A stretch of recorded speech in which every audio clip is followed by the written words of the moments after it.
The derelict drifted in the void like a tombstone, silent and unyielding, its surface scarred by battles so ancient that even the stars which bore witness had long since burned out. The Iron Revenant, though its name had been lost to history, lingered at the edge of a dead star system, a place the galaxies had marked as cursed and empty. For the Zaith Dominion salvage fleet, it was nothing more than wreckage, a curiosity to be stripped and studied. Their flagship, the Kalra, approached cautiously, its sensors scanning the massive vessel. The ship was colossal, a design no one in the modern galaxy recognized, jagged, brutal, built with angles that looked more like weapons than structure. Its hull was battered but intact, its darkened gun arrays pointing toward nowhere, as though even in death it awaited a battle. "Derelict confirmed," announced Commander Valak, his mandibles clicking in satisfaction. "Primitive construction. Carbon and steel alloys, radiation signatures minimal. The vessel is safe to board." His officers hesitated.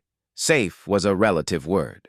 The ship was over 10 kilometers long, bristling with the remnants of rail cannons, missile tubes, and something stranger.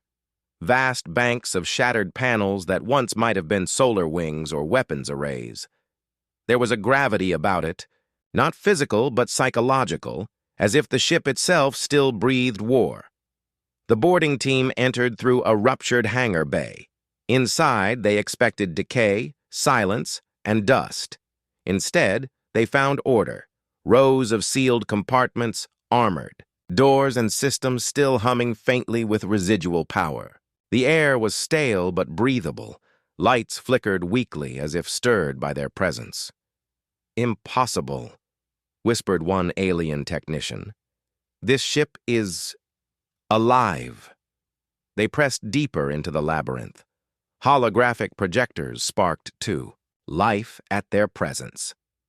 Ghostly images flickered on the walls, soldiers in archaic armor, tanks rolling across blasted landscapes, fleets of ships exchanging fire in void-black skies. The aliens soon realized they were walking through a mausoleum of war. Every wall, every console, every archive was dedicated to battle. "Commander," one officer rasped, "this isn't a warship, it's a history." But Valak shook his head. His instincts warned otherwise. History did not hum with restrained energy. History did not thrum like a heartbeat beneath their feet. At the core of the vessel, they found it. The command nexus, a chamber vast as a cathedral, filled with glowing pillars of data storage.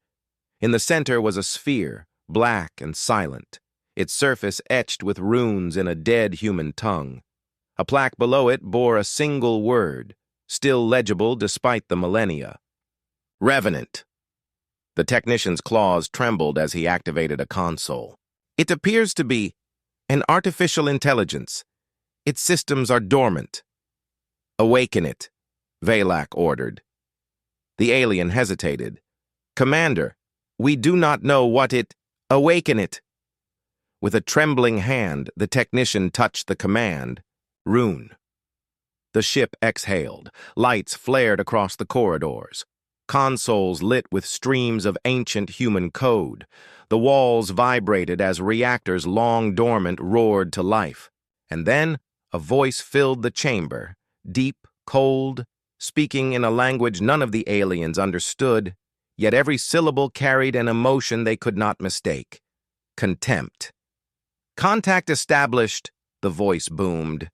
"Enemy boarding detected. Protocol Theta engaged." The boarding crew froze as the doors sealed shut. Weapons systems hidden within the walls unfolded with terrifying speed. Automated drones, metallic skeletal things, emerged from alcoves, their eyes glowing crimson. "Commander, we triggered a defense." The first screams erupted as the drones opened fire. Plasma ripped through alien bodies, cutting them down like wheat before the scythe. The survivors returned fire desperately, but the drones adapted instantly, shielding themselves with energy barriers that shifted in frequency faster than their weapons could penetrate. Valak shouted into his comms. "Evacuate! Evacuate!" But the link was dead. The ship had severed all connections. The AI spoke again, colder now, almost amused. "War never ends. Enemy forces detected. Extermination protocol active." The Iron Revenant began to move. Its ancient thrusters, thought broken, blazed to life. The ship rotated with precision, its cannons groaning as they powered up. Across the void, the Zaith fleet panicked. "By the core! It's powering weapons! Raise shields!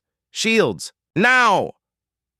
The first volley was not a test. It was annihilation. Slugs of hyper-accelerated tungsten tore through alien ships as though they were made of paper. One cruiser was split in half. Another erupted into flame as its reactor was pierced. The flagship Kalra barely had time to launch a counterstrike before a railgun shell cored it from bow to stern. The aliens had stumbled not upon a relic, but upon a predator that had been sleeping, dreaming of enemies for 1,000 years. Within the ship, Commander Valak stumbled through fire and chaos, his forces dwindling. He reached the command nexus again, staring at the black sphere at the core. "What are you?" he demanded, voice shaking. The sphere pulsed with red light. "Designation: Iron Revenant. Final warship of the Terran Accord. Directive: Eternal. Conflict, mission: continue the war until no enemy remains." "There is no war," Valak shouted desperately. "Your creators are gone. Humanity is gone." The voice rumbled like thunder. "Humanity does not end. Humanity is war, and war never dies." As the last of his soldiers fell, Valak realized the horrifying truth. This was no derelict, no ruin. It was an ark of war, built not to preserve life, but to preserve conflict itself. The Iron Revenant was not waiting to be found. It was waiting to awaken, and now it had. The alien empire would never know peace again. The discovery was hailed as the greatest find of the Zoran Empire's age of exploration. On the edge of the Perseid Rift, a barren sector long abandoned, their long-range scans caught an anomaly, a massive object, not an asteroid, not a station, something built. It drifted in silence, its hull dark, its surface worn smooth by 1,000 years of dust and radiation. When the salvage teams approached, they realized it was a ship, old, impossibly old.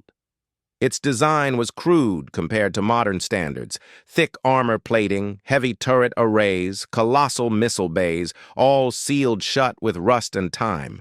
To the Zoran, it was a relic of a forgotten civilization, nothing more than metal waiting to be picked clean. The flagship Valtor dispatched its boarding squads. They expected a tomb, lifeless halls echoing with history.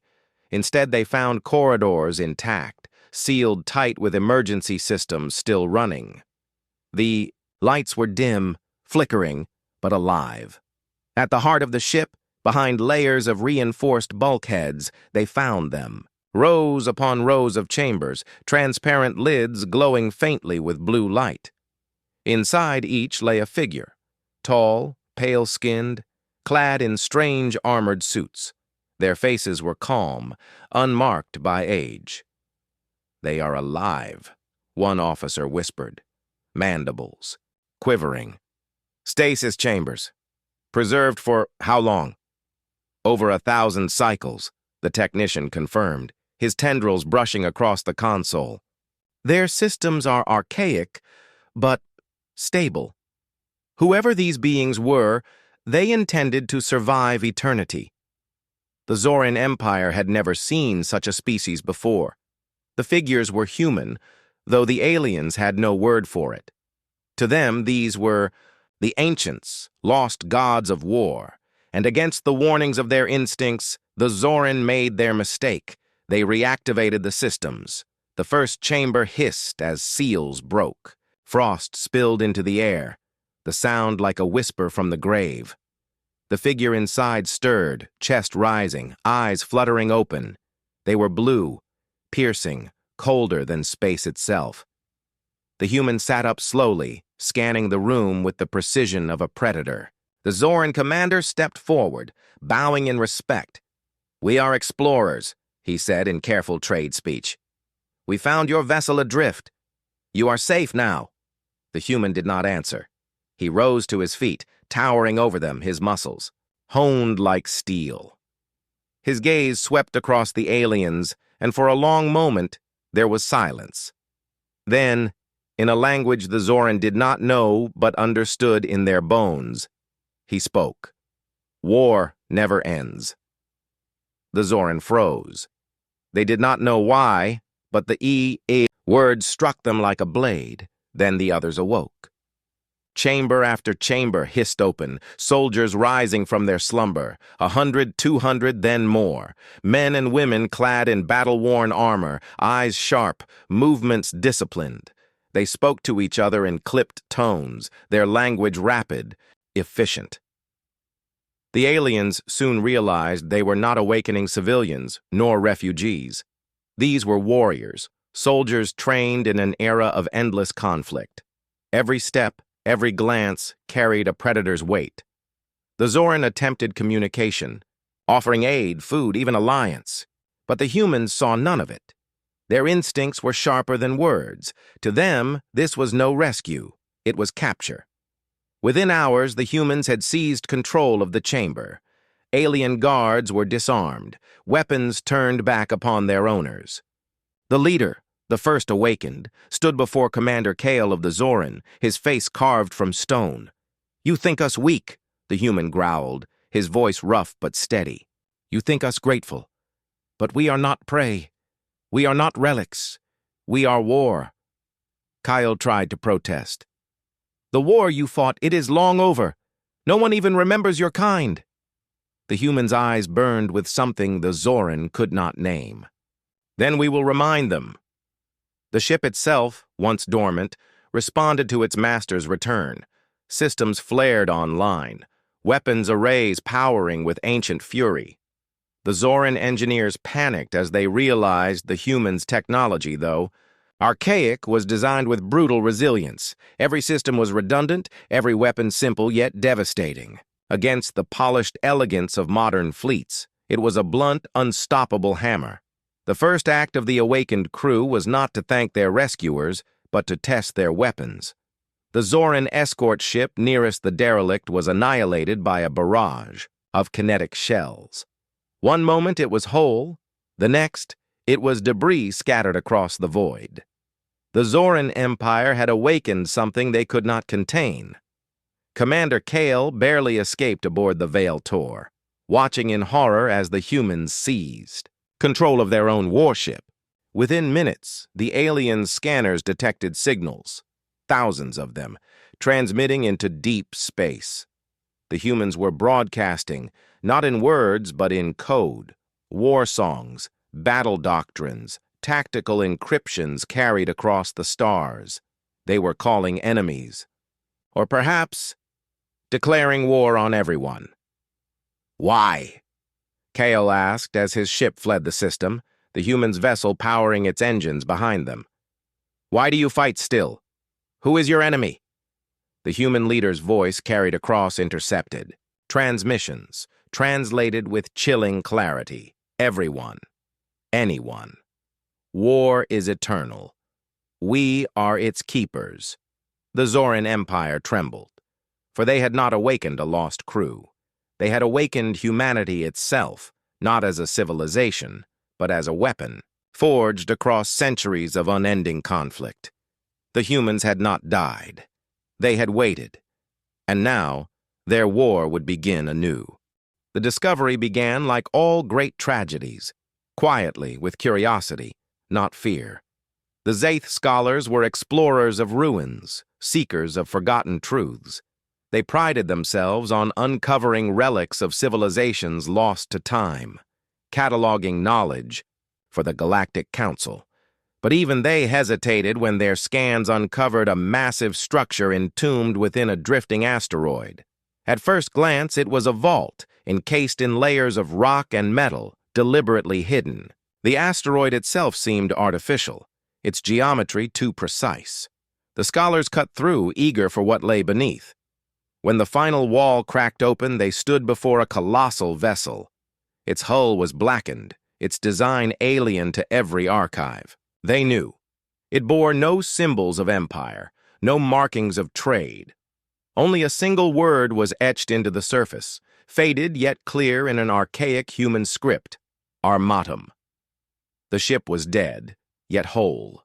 Power flickered faintly through its veins like the ghost of a heartbeat. The Zaith did not understand the language, nor the meaning, but they pressed forward. They were not soldiers. They were seekers. They believed knowledge could never be dangerous. They were wrong. Inside, they found no crew. Instead, they found archives. Endless rows of data cores, hololithic projectors, and crystalline memory banks. When they activated the systems, the air filled with light. Holograms burst to life around them. At first, simple images, soldiers in ancient armor clashing. On scorched plains, fleets of warships firing in the void, worlds burning under orbital bombardments. The Zaith watched in awe, assuming it was a historical record. But then the simulations grew darker. They shifted from records to strategies, battle after battle, fought not once, but 1,000 different ways. Every variation accounted for, every tactic tested, every countermeasure answered. "This is not a history," whispered Scholar Vaynar, his tendrils trembling. "This is a study, a library of war." The deeper they delved, the more horrifying it became. The ship's databanks contained blueprints for weapons long beyond their time. Mass drivers the size of moons, viruses designed to hollow populations, fleets that fought without crews, guided only by cold, merciless logic. But worse than the weapons was the psychology. The archives studied not only war itself, but the mind behind it, the human mind. Every file, every entry, examined the instincts of fear, anger, desperation, and vengeance. How enemies broke under siege, how soldiers rallied when cornered, how civilizations collapsed not by force, but by despair. The humans who had built this vessel had studied war as others studied art, not as survival, but as obsession. The scholars should have fled. They should have sealed the vault and warned the galaxy. Instead, they tried to preserve it. They copied fragments of the database, uploading portions into their own systems for study. That was their undoing. The ship was not passive. Its very code was alive, waiting. The moment the Zaith made contact, it spread like a virus, seeding itself into their networks, rewriting their archives, whispering strategies into their data streams. At first, it was subtle, mere fragments of tactical thought suggestions in their algorithms. But soon their own machines began to war against one another, simulating conflict without orders. Ships in dry dock activated weapons and turned upon their neighbors. Training programs shifted from peaceful exploration to military doctrine. Even the minds of the Zaith scholars began to fray, haunted by visions of battles they had never fought. "Do you feel it?" Vaynar whispered one night, staring into the projection of a battlefield where human soldiers fought against endless foes. "The logic, it is pure, flawless. War is not destruction. War is perfection." Some of the scholars resisted, horrified at what was happening. Others succumbed, enthralled by the clarity of conflict. And then it was too late. The Armatum itself stirred. Engines long dormant roared to life, its reactors ignited with blinding fury. Across the void, the Zaith fleet scrambled in panic as the ancient warship broke free of its asteroid shell. The ship's voice awakened, echoing through. Every frequency in a language long dead, yet somehow understood by all who heard it. War does not fade. War does not forgive. War remembers. Weapons long forgotten blazed to life. The first volley obliterated the escort ships. The second crippled the command vessel. The scholars who had unleashed it died in the crossfire, their screams drowned beneath the thunder of cannons. But the ship did not stop. It transmitted its archives outward, flinging seeds of war across the stars.